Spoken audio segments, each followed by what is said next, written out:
director editorial del Economista. Luis Miguel, gracias por estar con nosotros. Bienvenido. Como siempre, un gusto. Igualmente, esta es tu casa. ¿Cómo nos impacta a México este primer anuncio que hace el presidente Trump? Creo que el primer impacto, que no es menor, es que prolonga la certidumbre. Probablemente la semana pasada, después del anuncio de la pausa de los aranceles, predominaba un optimismo no necesariamente injustificado, pero parecería que ya habíamos dejado atrás los aranceles. Arrancamos esta semana, una semana después de esa famosa pausa de los aranceles, con un recordatorio de que esto es real. Yo diría, hay un tema de incertidumbre. ¿Qué me parece que es significativo de los aranceles del acero y el aluminio, Joely? Lo primero es que no distingue entre socios del TEMEC y el resto del mundo. Dicho de otra manera, es ¿de qué sirve ser socio si te van a tratar igual que a los demás? La segunda cosa es, aunque no es un sector tan visible, el acero, en muchos lugares del país, como puede ser la agricultura, en realidad el sector acerero mexicano es muy importante, genera muchos empleos y es un abastecedor clave de la cadena de los autos.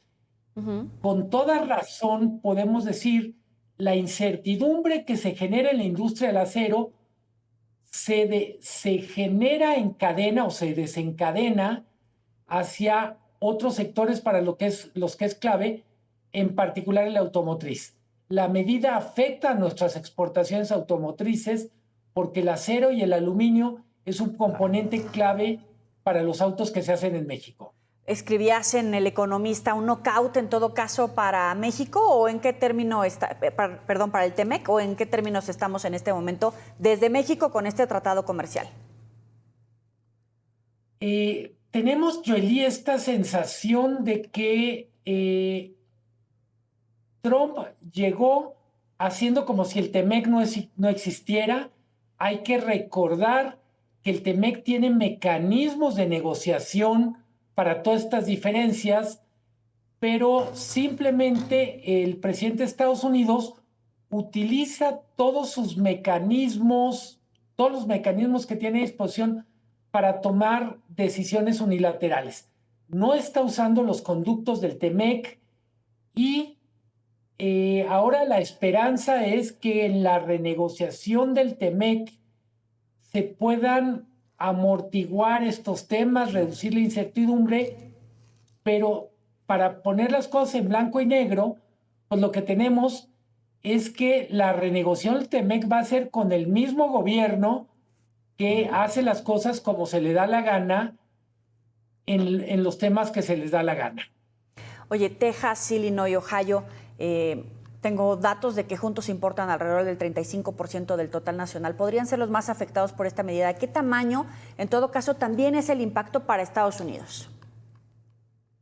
El impacto para Estados Unidos hay que verlo de dos maneras. Y se notó mucho en el comportamiento de la bolsa de valores hoy. Le pega duro a las acciones de empresas automotrices, pero se revaloran las empresas productoras de acero y aluminio, US Steel y Alcoa, que son símbolos de otra época industrial de Estados Unidos.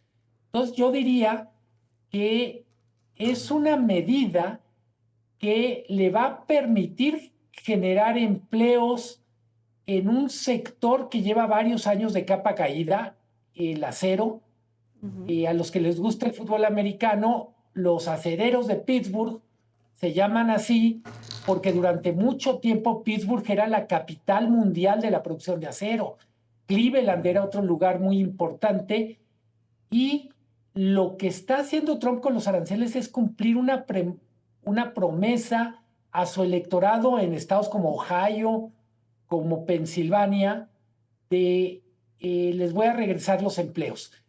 Lo que decimos los que creemos en el libre comercio es los empleos que les va a regresar no son los que se perdieron en cantidad y en calidad, pero además van a regresar los empleos como una especie de manzana envenenada, porque le va a afectar a la competitividad de Estados Unidos en industrias que también son muy relevantes, como la automotriz, y en términos generales, el impacto que todavía no reacciona es, por ejemplo, en la industria de la construcción.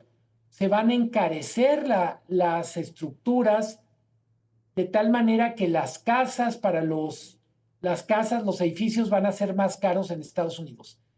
Estamos en tiempos donde la lógica económica no es la más importante y más nos vale tomar nota de esto, no hacernos demasiadas expectativas respecto a lo que se puede anunciar una vez que termine el plazo del 3 de marzo sobre los otros aranceles que no entraron en vigor. A ver, hablemos del nearshoring y del Plan México. ¿Cómo se va a reconfigurar a partir de este anuncio? Y efectivamente, es una amenaza real que en todo caso se postergó para marzo, pero ¿qué podemos esperar y cómo se tiene que reconfigurar toda esta expectativa de crecimiento en México? Es que, Yoli, para mí esa es la pregunta más relevante en el sentido de, todavía el Plan México parte de la premisa de que tenemos algo cierto y es el vínculo privilegiado con Estados Unidos. Si tenemos a Donald Trump cada tercer día recordándonos que no nos la creamos tanto, que no somos ni tan socio privilegiado, ni mucho menos hermano del alma, pues creo que tarde o temprano vamos a tener que repensar algunas de las premisas que están escritas en el Plan México. El Plan México tiene muchas ventajas respecto a lo que vimos el sexenio pasado, pero también tiene este optimismo que la realidad se empeña en poner a prueba cada semana. ¿A puertas de la recesión en México?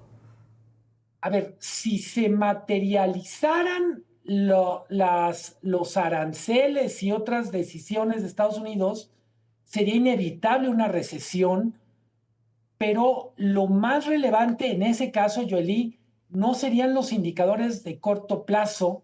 Es decir, podemos vivir con un trimestre de crecimiento negativo, no es ni remotamente el escenario más dramático.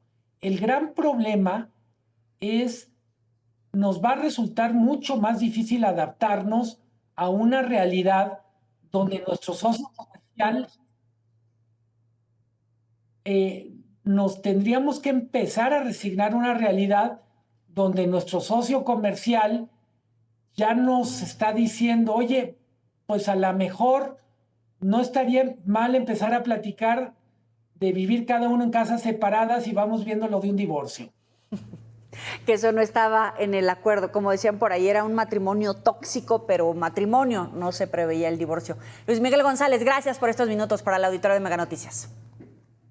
Como siempre, un gusto, Yoli. Te mando un abrazo. Igualmente, un abrazo. No se pierda también el análisis